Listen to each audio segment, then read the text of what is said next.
As someone who doesn't really watch sports, I have watched all of the World Cup games so far, and here are my thoughts. I get very anxious when the team passes the ball to their own goalie, like when they pass it backwards. It might slip, be careful! I love the goalie's kits and the pink shoes. I read somewhere that the pink shoes are because they contrast really nicely with the green grass. That might not be true. That field is huge, and I hear the water breaks are new just so they can get commercials, but they need water. I'm thirsty looking at them running back and forth. Also, I didn't understand why the goalies got to have water bottles with them the whole time, but supposedly they have extra padding on, so in the heat, like they're wearing more layers, so they need to always have water on them. That's really thoughtful. The refs have aura. Like, they're hot. This VAR, video assistant referee, is so embarrassing. Like, it catches people in 4K lying and trying to cheat. I really like when the opposing teams hand each other the ball politely.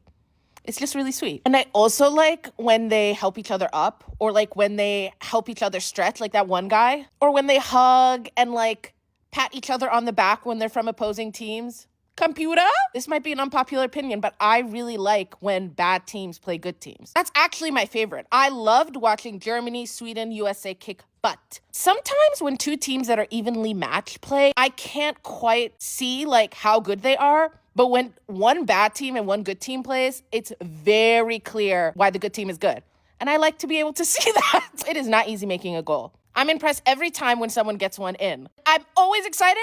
And then a lot of the time it doesn't get in, but when it does, it's so satisfying. Something else that I'm learning is the set piece, kicking from that corner, like they've rehearsed that, each team.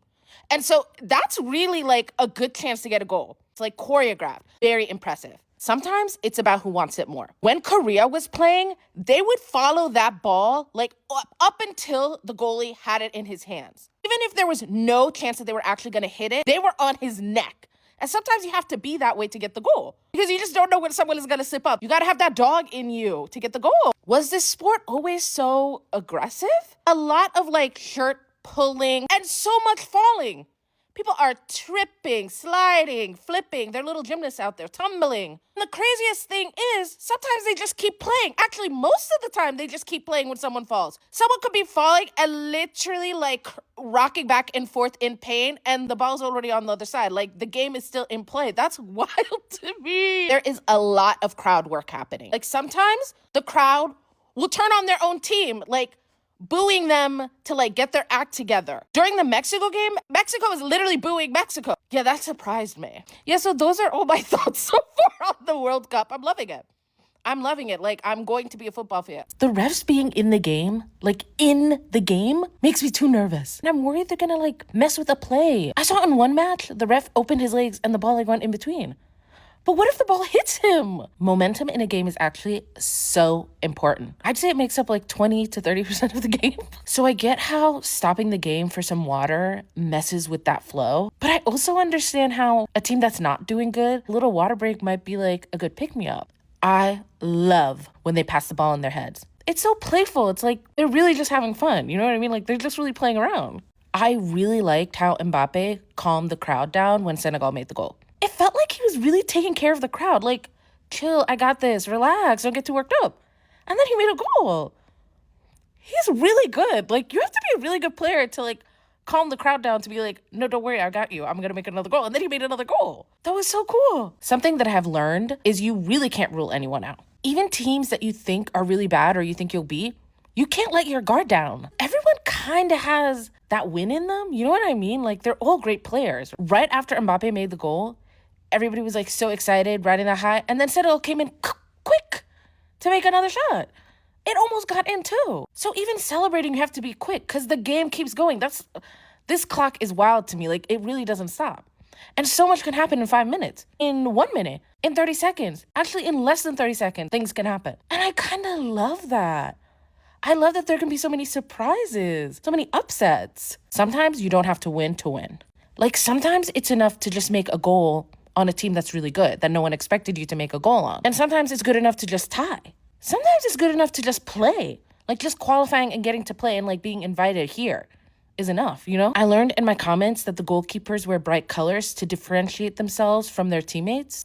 Duh. Why didn't that even enter my mind? Like, that makes so much sense. But then other people were saying in the comments that sometimes the goalies wear bright colors to distract the other team. I would never have thought that was allowed. It's so strategic. I do not like when the goalkeeper runs out of his little box. Please don't make unnecessary journeys. Don't take risks. Also, just pick up the ball. Don't even kick it. What if someone runs up on you and kicks it before you can kick it? Before the Spain-Cape Verde game, I really believed that a lot of the blocking that was happening with the goalkeepers was luck. Because how can you really anticipate where the ball is going to go? It's kind of like dodgeball where you're like trying to catch it.